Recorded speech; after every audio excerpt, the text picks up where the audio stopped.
যে কমিটি ঘোষণা করা হয়েছে সেখানে সাধারণ ছাত্র গণচিহ্নটা নেই। আমাদের এখানে আমরা ছাত্র জনতা যারা উপস্থিত হয়েছে এখানে বেশিরভাগ সবাই সাধারণ শিক্ষার্থী। তারা তাদের যে অধিকার, যে নেতৃত্বের যোগ্য জায়গা, তারা সেই জায়গায় যাইতে পারে না। কারণ এই লক্ষ্মীপুরের যে বৈষম্য বিরোধী ছাত্র আন্দোলন নামে যে কমিটি গঠন করা হয়েছে সেটি একান্তভাবে উন্নয়নের এজেন্ডা বাস্তবায়ন করার জন্য। জুলাইয়ের মধ্যে যত সাংবাদিক, যত ছাত্র জনতা দেখেছে আমাদের অবদান, আমাদের কন্ট্রিবিউশন, আমরা কি করেছি। এই জুলাইয়ের আন্দোলন এই লক্ষ্মীপুরে আমরা নেতৃত্ব দিয়েছি, কোনো কেন্দ্রীয় থেকে নেতৃত্ব দেয় না। ডুমুর থেকে আপনার চত্বর, এই আপনার চত্বর থেকে উত্তর তেমনি দক্ষিণ তেমনি আমরা কিভাবে পাগলের মতো চলেছি।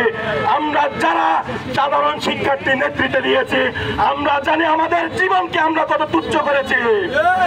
তাহলে আমরা বহিরাগত কমিটি মেনে নেব না। আমাদের সাধারণ যোগ্য শিক্ষার্থী লক্ষ্মীপুরে আছে, বহিরাগত কমিটি মানব না।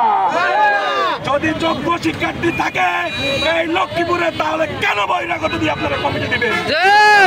এই বহিরাগত কমিটি মানি না, মানব না। কথা বেশি বলবো না।